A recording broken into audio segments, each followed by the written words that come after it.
Notre ennemi principal, il est dans notre propre pays. Et il n'est ni russe, ni musulman. Désolé Marine Le Pen.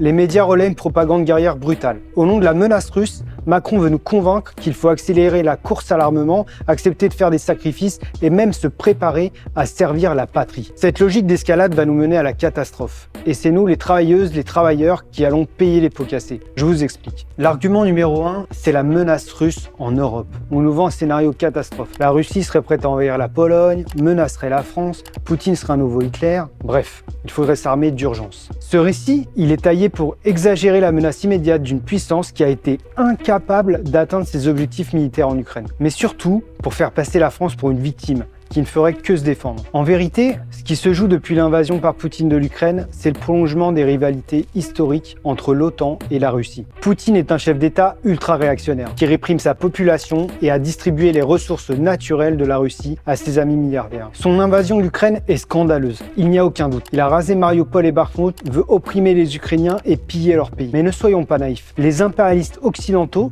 soutien indéfectible du génocide à Gaza, ne défendent pas l'autodétermination du peuple ukrainien. Ils veulent affaiblir la Russie et soumettre l'Ukraine pour en tirer des profits. Trump l'a montré avec son appétit pour les terres rares. Mais le pillage a commencé bien avant, avec une dette scandaleuse que les pays impérialistes ont imposée à Kiev, la transformant en une semi-colonie. Pendant que l'OTAN avance ses pions, les travailleurs ukrainiens et russes s'entretuent. Ce sont eux qui paient le prix de la boucherie dans les tranchées, pendant que les puissants engrangent des profits. Cette militarisation, elle ne s'arrêtera pas à la question de l'Ukraine et de la Russie, qui est actuellement au centre des discours. La réalité, c'est que l'ordre mondial sous l'hégémonie américaine se décompose et que les impérialistes européens veulent avoir les moyens de garantir leurs intérêts à coups de canon face à leurs rivaux. S'ils défendent quelque chose, ce sont des marchés, des sphères d'influence, des territoires coloniaux, certainement pas nos vies.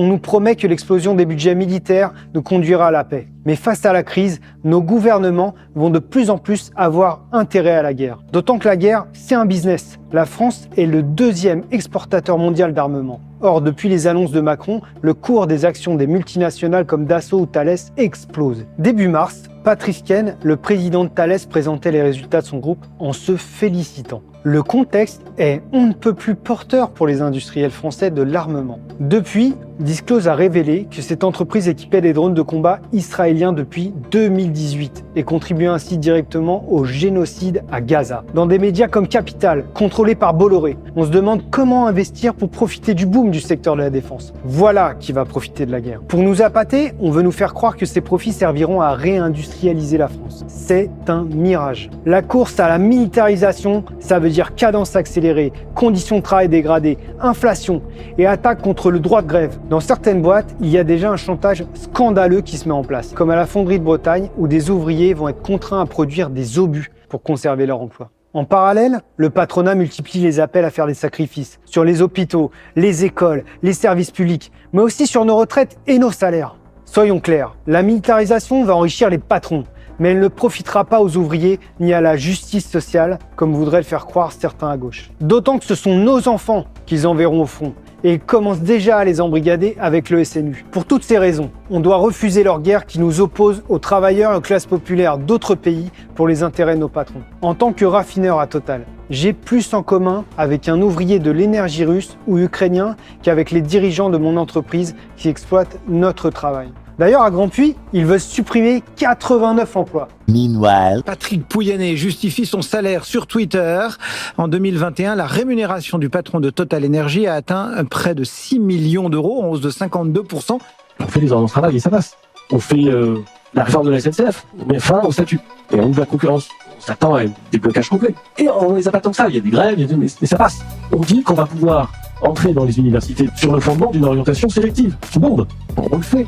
Il y a des universités qui sont occupées, on les désoccupe, et ça passe. Comme le disait le révolutionnaire Karl Liebknecht, l'ennemi principal est dans notre propre pays. Il ne parlait pas des musulmans ou des étrangers comme l'explique l'extrême droite, mais de ceux qui nous dirigent, nous demandent continuellement des sacrifices et oppriment des peuples partout sur la planète. Le gouvernement et les patrons du CAC 40. De la même façon, Poutine et son régime ne pourront être sérieusement défaits que par la mobilisation des travailleurs russes. Et c'est pareil pour Trump et la classe ouvrière américaine. Cette boussole internationaliste et ouvrière, elle est essentielle pour refuser d'être entraîné dans une course à la militarisation qui prépare une catastrophe. Parce que seuls les travailleurs La jeunesse et les classes populaires ont la force d'arrêter un processus qui ne fait que commencer. Ils veulent nos enfants, ils veulent nos retraites, et on leur répond pas un euro, pas une vie pour leur guerre. Justement, avec Révolution Permanente, on a lancé une grande campagne contre la guerre et la 5e République. Et on veut qu'elle entre dans nos boîtes. Alors, si tu veux participer à la campagne, contacte-nous. Le 24 mai, on organise un grand meeting international contre la guerre et l'extrême droite. Alors inscris-toi vite, le lien est dans la description.